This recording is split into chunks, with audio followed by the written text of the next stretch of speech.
o Kahoot. Está aqui, o Kahoot está entre nós.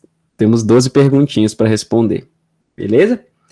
Vai, tem muita coisa, viu, Adriano, dele que tá parecida na prova, ou que pelo menos aquele tópico vai cair na prova. Pode não ser aquela questão exatamente, mas o tópico pelo menos vai cair na prova. Entendeu? Essa é a ideia. Quem prestar atenção no Kahootinho vai se dar bem, vai ver que tem umas coisas parecidinhas na prova. Mas vamos lá. Podemos?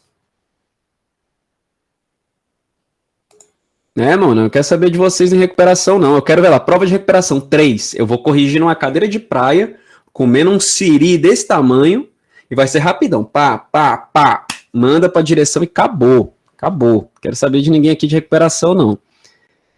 Deixa eu começar aqui.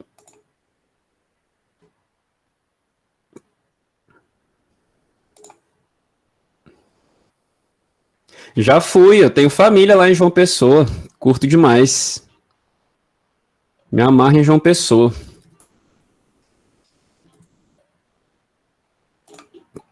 Deixa eu botar aqui. É bom, eu gosto. Tipo assim, não tem perto da cidade não tem as praias mais bonitas do mundo, não. Você tem que ir um pouquinho mais afastado. Mas é uma cidade massa, assim, no geral. Tipo, ela tem um jeito meio que de cidade pequena, apesar de ser uma capital, e tem praia. Então, para quem mora lá é bom. Você pode pegar, tá no escritório, terminou o teu trabalho, encostou ali na praia, faz uma caminhadinha no final, toma um banho, vai para casa, relax, desestressado. É massa. Beleza. Simbora, pessoinhas. Tá aí, ó, o código. Todo mundo sabe usar um Kahoot, né? Essa altura do campeonato. 2 anos de pandemia já, todo mundo já jogou um Kahoot, né? Coloquei o código aí para vocês copiar e colar. A Ana já tá aqui. Axelandre, que eu não sei se foi de propósito ou se o Alexandre só escreveu o nome errado mesmo. Mas Axelandre é um nome bom também.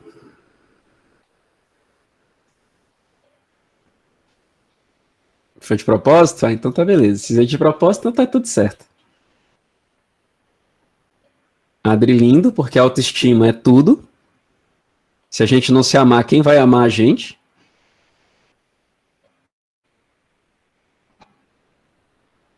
Davi Tartaru, por quê?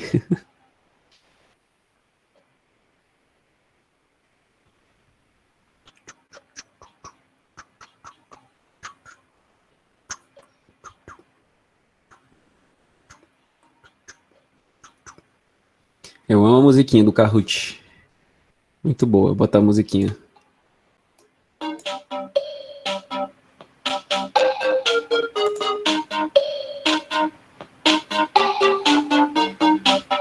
Mais alguém vai entrar?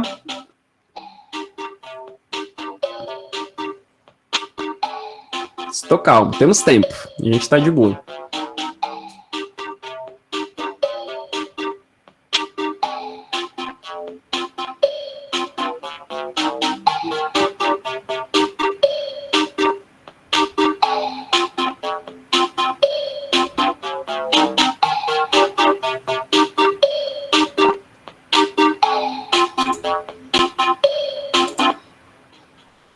Rodrigueira entrou, Lucas. Mais alguém vai entrar? Gabriel. João. Ué, João, você já tá aqui, não tá não?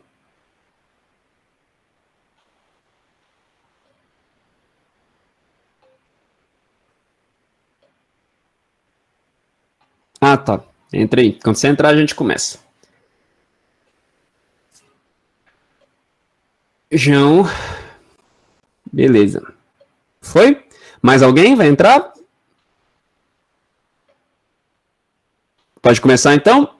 Dou-lhe uma, dou-lhe duas e valendo a vida. Round 6.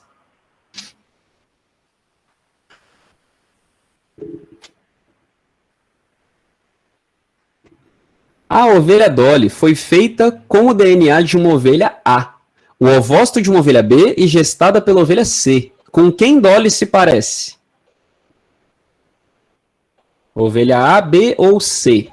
Ou nenhuma e Dolly é um canguru?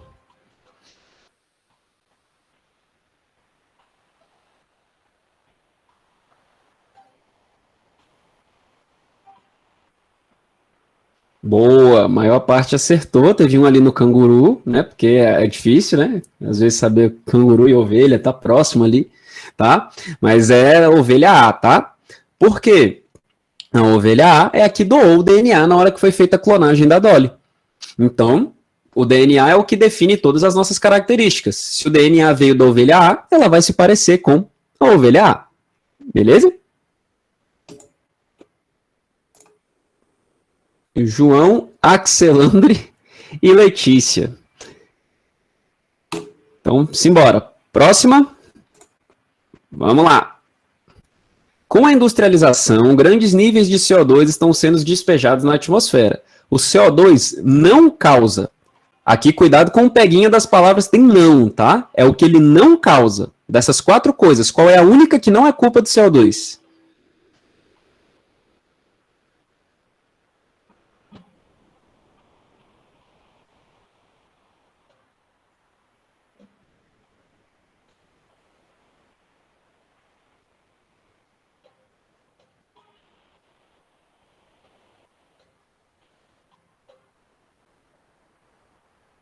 Eita, esse aqui ficou bem dividido, teve 2 ali. Então vamos lá. CO2 causa aquecimento global? Causa. Então não era CO2. CO2 causa poluição atmosférica? Causa. Qualquer um que já viu, ficou muito tempo no estacionamento, num engarrafamento, sabe que fica até difícil de respirar por causa do CO2 liberado pelos carros. Então causa também poluição atmosférica. Buraco na camada de ozônio, essa é a certa, tá? CO2 não causa buraco na camada de ozônio. Quem causa buraco na camada de ozônio é o CFC. É um gás que vocês nunca nem viram, tá? Porque quando vocês nasceram, esse gás já estava proibido. Beleza? CFC era um gás usado como propelente de desodorante, tá? Como causado pelo CO2 indiretamente? Não, gente, ó, a camada de ozônio, ela tá reconstruindo, ela tá voltando, porque ela volta naturalmente, tá? É simplesmente pelo fato da gente ter parado de usar CFCs. Beleza? Não tem absolutamente nada a ver com CO2. CO2, ele nem sabe o que é camada de ozônio, sacou? Ela volta natural, tá? Ela volta naturalmente, e aí os CFCs lá, como a gente parou de usar, eles não prejudicam mais o buraco, então o buraco fecha. É como uma ferida. Se você não continua arrancando a casquinha, é exatamente isso. Se você não fica arrancando a casquinha, uma hora a ferida fecha. Entendeu? E a gente parou de arrancar a casquinha, porque a gente não está mais usando CFCs. CFC era usado em desodorante, em gás de geladeira e gás de ar-condicionado. A gente não usa mais CFC, tá? Quando vocês nasceram, CFC não era usado mais para quase nada. Beleza? Então já tem pelo menos aí 15, quase 20 anos que a gente não usa mais CFC.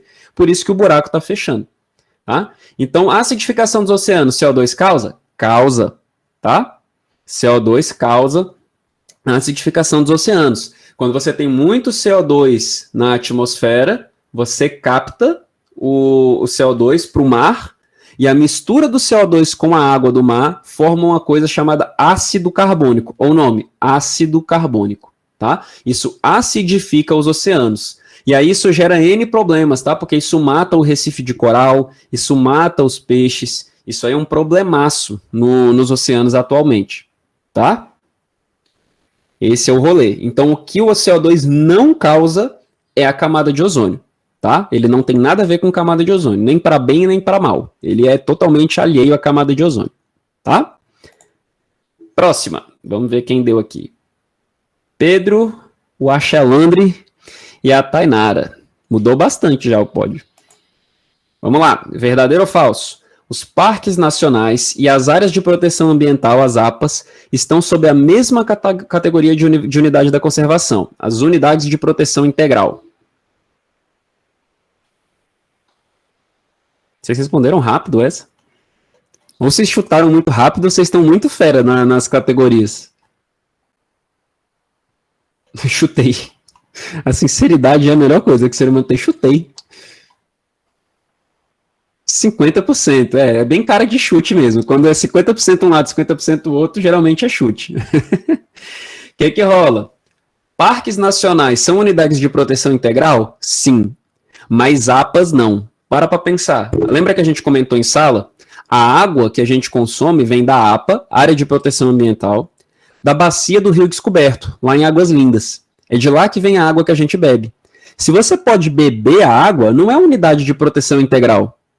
Sacou? Então não está na mesma categoria que um parque nacional. Por exemplo, o Parque Nacional da Chapada dos Veadeiros, onde você não pode tirar água de lá para fazer nada. Mas na APA, você pode. Mas é um uso sustentável. Sacou? Qual é o uso sustentável? Alguém que é autorizado vai mediar esse consumo. Quem é essa pessoa autorizada? A CAESB. A CAESB que mete o cano lá na barragem e suga a água dessa APA. E aí ela vende a água, né? Porque aí tem que botar preço, que se não botar preço, o pessoal gasta tudo. Beleza? A Xelandre, Tainara e Vitória. Letícia ali em quarto e Julinha em quinto. Está indo, todo mundo está subindo. Vitória já está acertando 3 seguidas. Nas unidades de proteção integral, não é permitido nenhum tipo de uso de recursos, sendo voltados para preservação.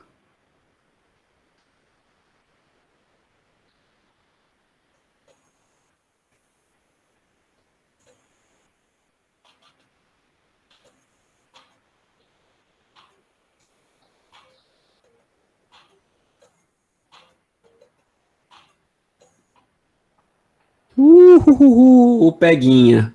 Aquela quando você vê as pessoas caindo no Peguinha, lindamente. Então vamos lá, pessoas. Aqui tem 2 Peguinhas, tá? Eu coloquei essa aqui de propósito, porque tem uma parecida na prova e muita gente já caiu nesse Peguinha na prova, tá? O que acontece? Primeiro, isso, Júlia, é conservação. Primeiro Peguinha, aqui no final. No Brasil, a gente não trata de preservação, a gente trata de conservação. O nome do capítulo é As Unidades de Conservação. É conservação, tá? Não é preservação, é diferente. O primeiro slide desse capítulo fala justamente da diferença de preservação e conservação, tá? E outra coisa que está errada, unidades de proteção integral, não é que não é permitido nenhum tipo de uso. Existe um tipo de uso que é permitido sim, o uso indireto, tá? Eu já te falo qual é o esquema da conservação, tá, João? Só um instante. Então a gente pode o uso indireto. Qual é a ideia do uso indireto? Você pode, um exemplo de unidade de proteção integral é a Chapada dos Veadeiros, o Parque Nacional da Chapada dos Veadeiros. Você pode ir lá e cortar as árvores? Não. Você pode ir lá, tirar água da cachoeira e regar sua fazenda? Não. Mas você pode ir na Chapada dos Veadeiros e visitar a cachoeira? Pode. Vocês com certeza ou já foram ou conhecem alguém que já foi, ou sabem que as pessoas fazem isso. Então você pode sim ir lá na Chapada e visitar a cachoeira, tomar um banho, fazer um piquenique, fazer uma trilha. Você não está destruindo, a gente chama isso de uso indireto do recurso. Então o uso indireto do recurso é compatível com o ecoturismo, com educação ambiental, tipo ano que vem, né, quando vocês estiverem no primeiro ano, a gente juntar e fazer uma viagem lá para a Chapada, né, vamos ver, ano que vem todo mundo vacinado, quem sabe dá para fazer, ou então ir para uma cachoeira ali em Perinópolis, é o uso indireto do recurso, você não está destruindo a parada, você está usando na moral, você está usando de boa, você não está destruindo, tá? E também pode usar para pesquisa científica, então é permitido sim algum uso, mas é o uso indireto do recurso, tá? Mas o peguinha mais fácil é aquele que a Júlia sacou.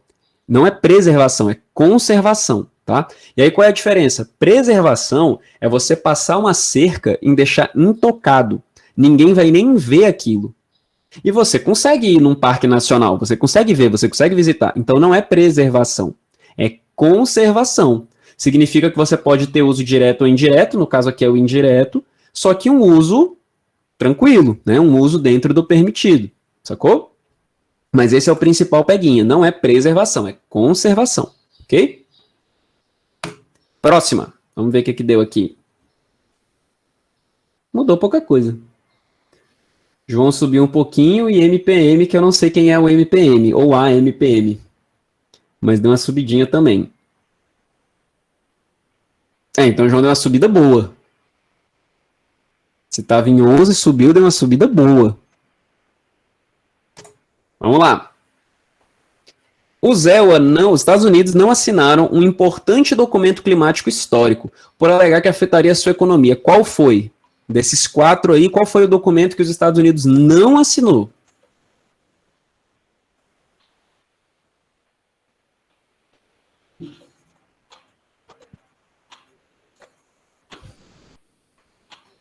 Ixi. É o roxo, né? Nem tem roxo, é o roxo. Boa, 7 pessoas pegaram. Foi o protocolo de Kyoto, tá? Então vamos lá. Rio 92. Gente, Rio 92 nem era documento. Rio 92 foi um evento, tá? Nem era um documento para assinar. Tratado de Brundtland. Era um tratado, mas ele não era para assinar também. Ele só dava as diretrizes, não era para assinar. Não precisava assinar nada. Os únicos que eram de assinar aqui eram o Acordo de Paris e o Protocolo de Kyoto. Qual deles que os Estados Unidos está fora? Protocolo de Kyoto, de 1997. O Acordo de Paris é de 2015, tá? Então, o Acordo de Paris, Estados Unidos está dentro atualmente. Ele saiu na época do Trump, mas agora ele está dentro de novo, tá? Então, foi Protocolo de Kyoto. Por quê? Tá? Isso, exatamente. Exatamente. É por isso que eu conto essas curiosidades inúteis, a Shelandri. É para vocês lembrarem, tá? Dessas coisas depois, tá? Então, exatamente. O Trump entrou, tirou, falou, não tô nem aí para esse negócio, não fui eu que assinei, não vou cumprir. E depois, quando o Biden veio, ele colocou de novo, tá? Então, o protocolo de Kyoto não foi assinado pelos Estados Unidos. Por quê? Porque ele não gostou. Ele achou que ia atrapalhar a economia dele, mas o motivo principal foi que a Rússia e a China, que fazem parte dos BRICS, lembra? Brasil, Rússia, Índia, China e a África do Sul, eles até assinaram, a Rússia e a China assinaram, só que o que acontece, Lex? Eles não eram obrigados a cumprir, porque nós que somos BRICS, Brasil, Rússia, Índia, China e África do Sul, a gente é industrializado, porém a gente é pobre. Então a gente não é obrigado a cumprir, porque é muito difícil, a gente é subdesenvolvido, exatamente, porque é muito difícil você se desenvolver de forma sustentável. É mais fácil para os países que já são desenvolvidos. Para a gente que está embaixo, é muito difícil subir de uma forma muito sustentável, sacou? A gente é pobre, exatamente. Então era tipo assim um acordo, se você é pobre e você quer participar, a gente agradece, mas a gente não vai te xingar se você não cumprir. Agora, se você é rico, você deveria participar, porque é você que está poluindo o planeta e nós vamos te encher o saco se você não cumprir. Essa é a ideia. Entendeu?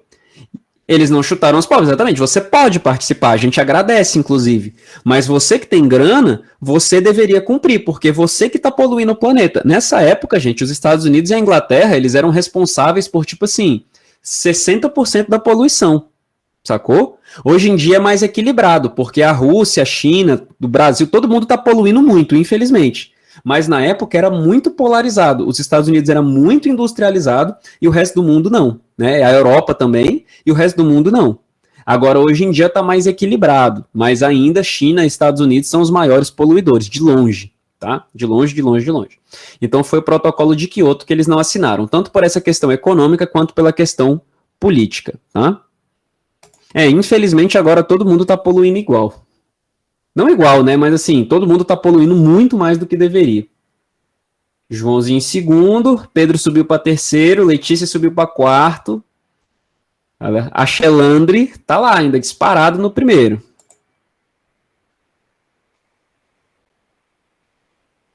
A bioacumulação é o aumento das quantidades de resíduos não biodegradáveis ao longo da cadeia alimentar. A gente copiou essa definição. Quem tem a definição não erra essa aí.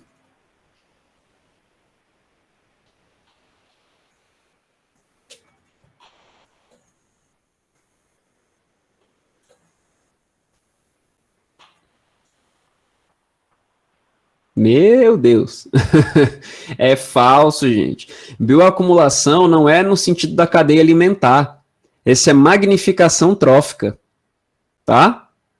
A bioacumulação é no indivíduo. É você comer alguma coisa, tá? É você comer alguma coisa e você não consegue se livrar dela. Ela está bioacumulando no seu corpo. Lembra da nossa definição? Bioacumulação é o acúmulo de material não biodegradável no corpo do ser vivo. Aí agora, isso aumentando ao longo da cadeia alimentar, a gente chama de magnificação trófica. É outra coisa, tá? São muito próximos, muito relacionados, mas o que é o aumento ao longo da cadeia alimentar é a magnificação trófica, tá? Não é a bioacumulação. A bioacumulação é no indivíduo. Na cadeia alimentar é a magnificação trófica. Isso, um acontece por causa do outro. A magnificação acontece porque existe a bioacumulação, tá? Mas esse aqui era um peguinha, pra vocês ficarem ligados na definição. Ó, João subiu, Alexandre em segundo e Lex em terceiro. Pedro e MPM em quarto e quinto. Simbora para a próxima. Questão 7. Nessa cadeia alimentar, quem seria mais afetado pela magnificação trófica? Vai ter uma imagem aí, ó. Então, no caso da magnificação trófica, quem aí vai se dar mal? Quem se dá pior, né? A planta, o rato, a cobra ou o gavião? Quem sofre mais com a magnificação trófica? O porco. O canguru. Boa, essa aí quase ninguém errou. É o gavião, magnificação trófica. Quanto mais alto na cadeia alimentar, é a Dolly, quanto mais alto na cadeia alimentar, mais você vai se contaminar com esses materiais com esses materiais bioacumuláveis, tá? E aí qual é um problema isso em questão dos seres humanos? Quem geralmente está em partes mais altas da cadeia? Nós. Então a gente come animais que estão muito contaminados, tá? Então a gente polui, joga metal pesado no rio, igual aconteceu lá no desastre lá de Mariana e de Brumadinho, enche o rio de metal pesado, depois a gente vai lá e come o peixe do rio. E aí o que acontece? O peixe do rio está contaminado com os metais. Aí a gente não come um peixe, a gente come um peixe por dia, 2 peixes por dia. Resultado, a gente acaba acumulando muito metal pesado, tá? Muito, muito, muito. Essa é a ideia. Belezinha? Vamos ver como é que ficou. Manteve. Ela ficou do jeito que estava. E a Nick lá embaixo subiu 4 posições. Recorde até agora de avanços. Foi a pessoa que mais subiu casas. Beleza. Podemos? Vamos para 8. A luta das espécies pela sobrevivência e reprodução em seu meio é o que eu chamo de seleção natural. Quem foi que disse isso? Lamarck, Mendel, Darwin ou Michael Jackson? Eu acho que foi o Michael Jackson.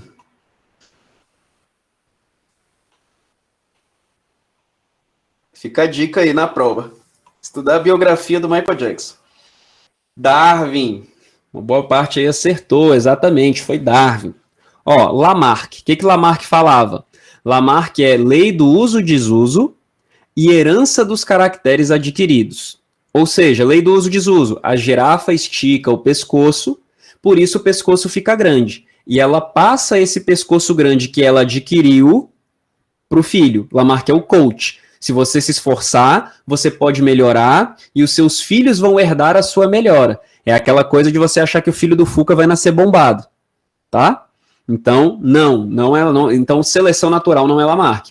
Mendel não tem nada a ver com evolução diretamente. Mendel é da genética. Mendel foi o cara que descobriu como que os pais passam as características para os filhos, lá com as ervilhas, lembra? A gente estudou isso no capítulo 12 e 13. Então, Mendel não falava sobre isso de seleção natural.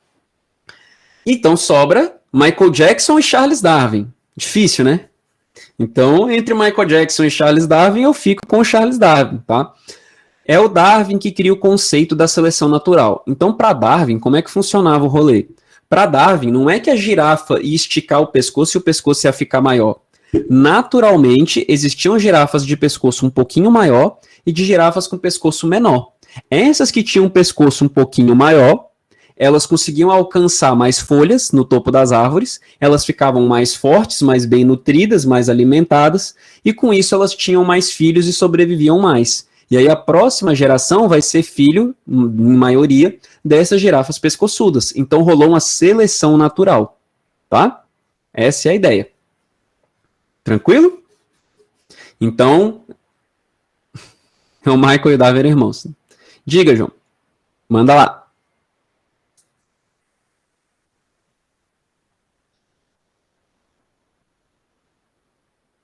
Uhum.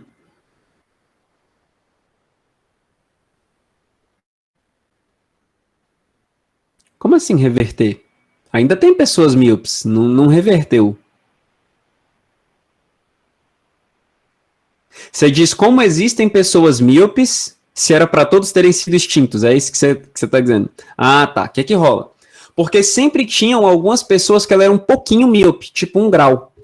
Sacou? Não dava para você ser tipo 8 graus. Aí morreu. Aí você só vai ver o tigre de dente de sabre quando ele já estiver arrancando sua cara. Aí você morreu, tá? Aí, mas sempre tinha aquelas pessoas que tinham meio grau, 1 grau, 1,5, ou então que tinham miopia em um olho só. Já tem algum de vocês que é assim, que tem num olho só e o outro é de boa? Ou que tem muito no olho, mas o outro funciona? Tem gente que é assim. Então, por causa dessas pessoas que tinham o defeito ocular, mas bem leve, os genes se mantêm. E aí, por se manter, hoje a gente tem gente que tem o 7, né? Que a Letícia está aí falando, que ela tem 7. Mas por quê? Porque os nossos ancestrais deixaram isso ir passando. Coisa de 1 grau, meio grau. Aí hoje em dia, como não existe pressão seletiva, você não vai morrer se você tiver 7 graus, então as pessoas sobrevivem e vão passar isso para os filhos. Beleza? Essa é a ideia. Olha lá, Beatriz, você sente vesga sem o óculos, esse é o problema. Aí você vesgo sem o óculos lá na planície africana, você morre, porque um leão te pega. Tá? Não chega a piorar, tá, Alexandre? Porque para piorar, para a miopia aumentar, ela teria que estar sendo selecionada positivamente. Entendeu? Então teria que ter uma vantagem na miopia para a miopia intencionalmente aumentar. Teria que ter vantagem em ser míope. Tipo assim, as meninas agora só acham sexy quem usa óculos. Só é bonito quem usa óculos. Aí poderia aumentar a frequência, mas esse não é o caso. Entendeu? Então ele fica flutuando. É aleatório, ele fica flutuando. Sacou? Essa é a ideia. E aí existem outros, não é? Igual a Gabriela tá falando. Tem a hipermetropia, tem o astigmatismo, tem um monte de outros problemas oculares, tá? Mas desde que você tivesse um pouquinho, você conseguia sobreviver. O problema é quem usa o óculos de fundo de garrafa que parece um binóculo, não parece um óculos, né? Parece que você tá usando um binóculo. Aí morreu. Aí lá na natureza você morreu, tá? Aí não tem jeito. Ó, 4 graus. 4 graus já é um problema. 4 graus você já não consegue enxergar direito. Já começa a ficar turvo. Você já não sabe o rosto das pessoas com 4 graus. Aí uma pessoa com 4 graus teria mais dificuldade de sobreviver. Entendeu? Vamos ver como é que ficou. Pedrão subiu pro terceiro e a Vitória subiu pro pódio ali. Agora tá no quinto.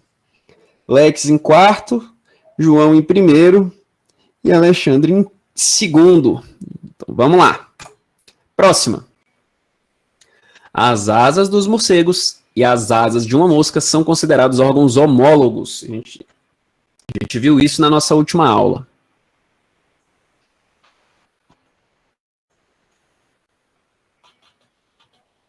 Easy.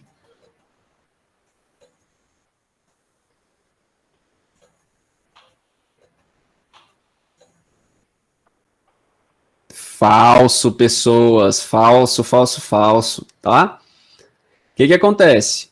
Vamos lembrar de novo. Órgãos homólogos e análogos. Órgãos homólogos é aqueles que têm parentesco evolutivo embrionário. Exemplo, a nossa mão humana, tá?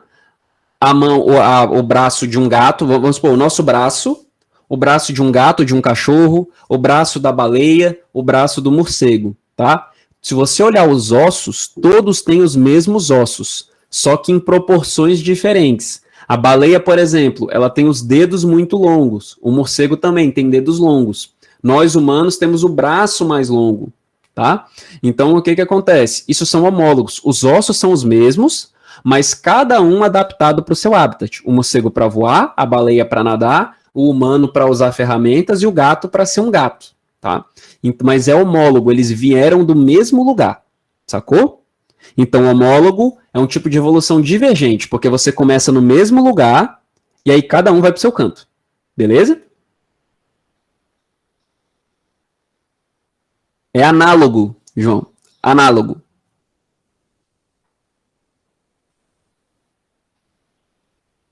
O que, Júlia, que não rolou? O que é homólogo, o que é análogo? Porque é falso? Porque olha só, pensa comigo. Morcego e mosca, eles são parentes próximos? Um mamífero e um invertebrado, eles são parentes próximos? Não. Então, essa asa que os dois têm asa, perfeito. Mas essa asa que eles têm não foi uma herança do ancestral deles. Os insetos inventaram a asa separadamente dos morcegos. Eles só chegaram na mesma conclusão. Então, eles são órgãos análogos. Sacou? Homólogo seria se eles fossem o mesmo. Mosca, é mosca, tá? São insetos. Então, o que significa que o inseto e o mamífero, os dois inventaram asa separadamente. Cada um teve a sua ideia de asa e os dois inventaram asa. Isso é análogo. Homólogo é a minha mão e a mão da baleia. Tem os mesmos ossos, mas eu uso para aqui, tô aqui segurando esse microfone e a baleia usa para nadar. Aí é homólogo, porque nós dois somos mamíferos. É igualzinho, nosso osso. Beleza? Por que tem uma mosca aqui, né? É por isso, porque eles são análogos, tá? A ideia da analogia na evolução é o seguinte, gente, que tipo assim, você tem o mesmo problema, só que você tem diferentes animais, diferentes seres vivos lidando com aquele problema. Só que geralmente a solução para o problema é a mesma. Qual é a solução? Por que voar? Voar é para você cobrir grandes distâncias com o mínimo de esforço. Todos os animais que precisam cobrir grandes distâncias com o mínimo de esforço acabam desenvolvendo asas eventualmente, ou são extintos. Das duas, uma. Sacou? Essa é a ideia. Vambora. 10, está acabando. As nadadeiras de uma baleia e as patas de um gato são órgãos homólogos e um caso de evolução divergente.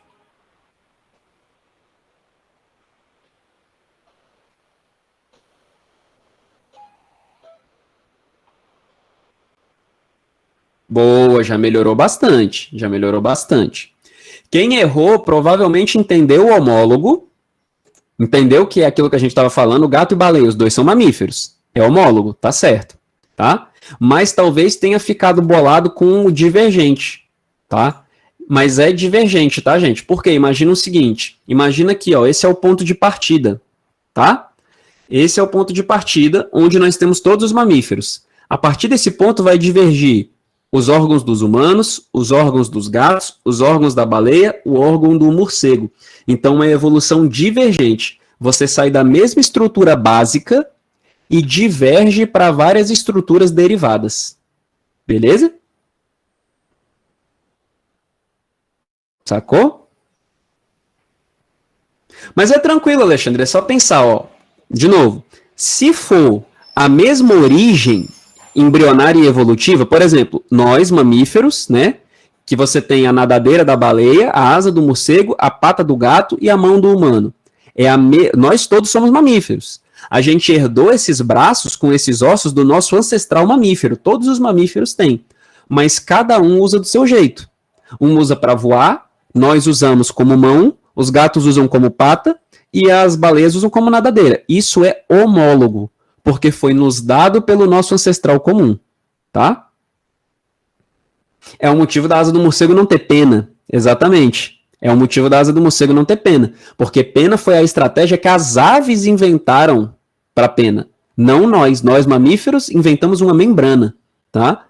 Mas aí vamos chegar na ave. Então, beleza? Então, todos os ancestrais mamíferos têm esse mesmo osso, só que cada um usa do seu jeito. Então, é divergente. Os órgãos são homólogos e o tipo de evolução é evolução divergente, porque cada um adapta para o seu meio, tá divergindo a partir de um ponto comum, tá? Aí, beleza.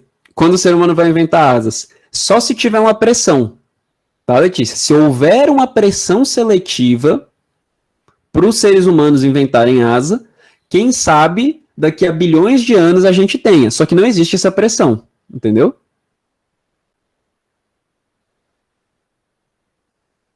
Sim, as glândulas mamárias seriam, tá, Beatriz? As glândulas mamárias seriam homólogas entre si.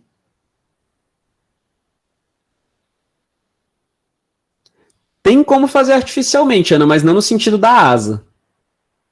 tá? Porque para a gente ter asa seria complicado. A gente não teria asa tipo de anjo, né? Que a gente quer asa de anjo. Ninguém quer ter asa do morcego, né? Todo mundo quer ter asa de anjo. Para a gente ter asa de anjo, a gente teria que ter mais uma cintura. Porque a gente tem duas cinturas. A gente tem a cintura superior, que é o ombro, né? Ninguém quer ter asa de barata, né? Todo mundo quer ter asa de anjo. A gente tem a cintura superior, que está aqui, é o ombro, e a gente tem a cintura inferior, que é o quadril, tá? E é aí que se inserem as asas. As das aves são aqui, e as dos morcegos também. Os insetos é que têm as asas de trás, porque eles têm uma estrutura diferente, eles teriam outra cintura, digamos assim. Para eles é mais fácil porque eles não têm ossos, tá? Então, para eles criar uma asa nas costas é mais fácil. Eles só precisam dos músculos, eles não precisam dos ossos, eles não têm. Para a gente seria muito difícil, tá?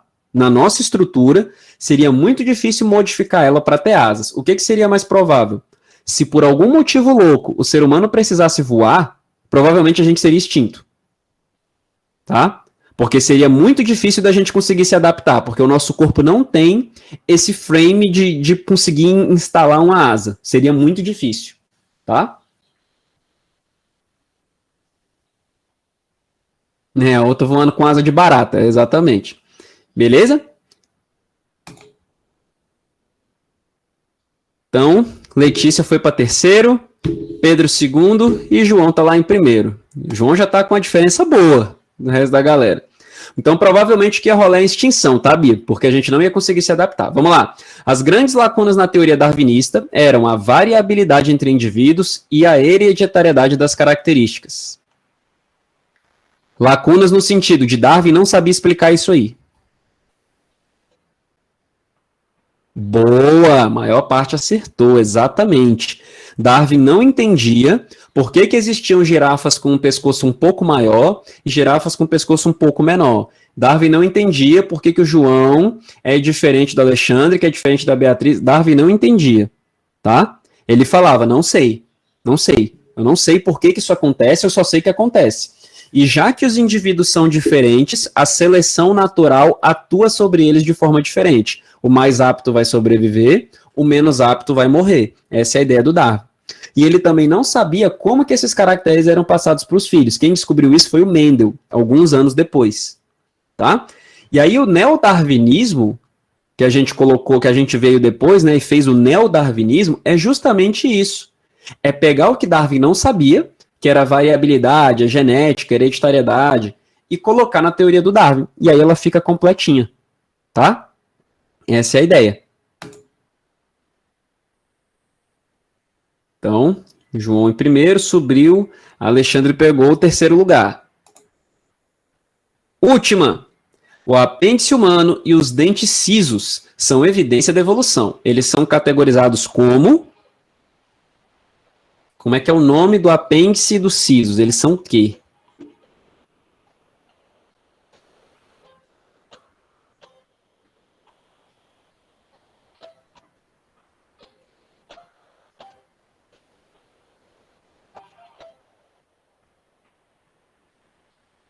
Órgãos vestigiais. Boa, a maior parte acertou, tá?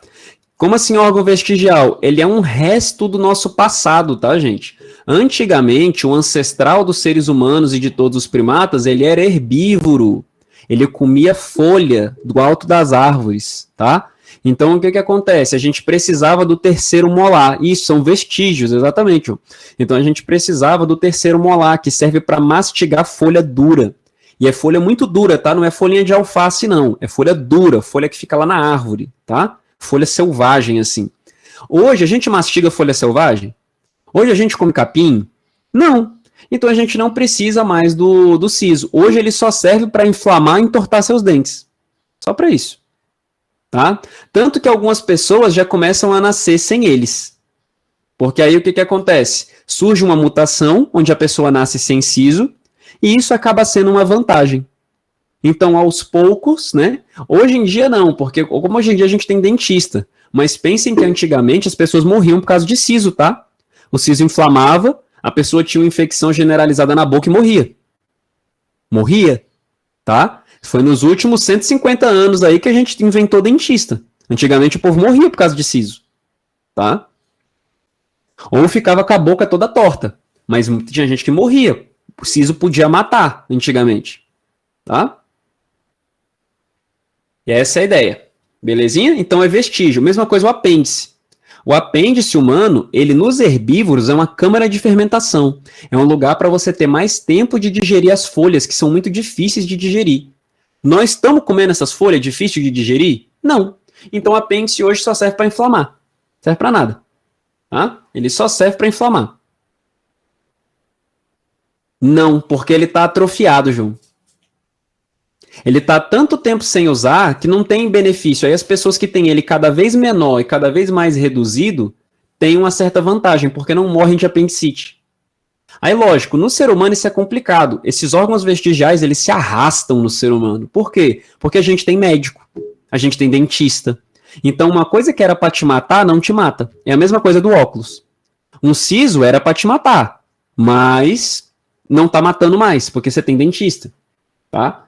Uma infecção no apêndice era para te matar, mas não está matando mais, porque você tem médico para arrancar o apêndice e deixar tudo certo. Diga, Bia. Professor, eu tenho um siso e ele nunca entortou e nem inflamou. Por que isso acontece com algumas pessoas e com outras não acontece? Porque você tem espaço. Tipo, Sua boca é grande o suficiente. Deu sorte. Então, em terceiro, Vitória. Axelandre, em segundo. E, se eu não me engano, é o João, isso. O João em primeiro. Boa, galera. Letícia e Pedro em quarto e quinto, respectivamente. Parabéns. Beijinhos. Caio já tá aí na sala. Então, boa prova para vocês. A gente não se vê de novo até a prova. Bom final de semana e os vídeos de revisão saem até sábado, ok? Beijinhos. Até mais. Todos seus, Caio. Enjoy. Falou!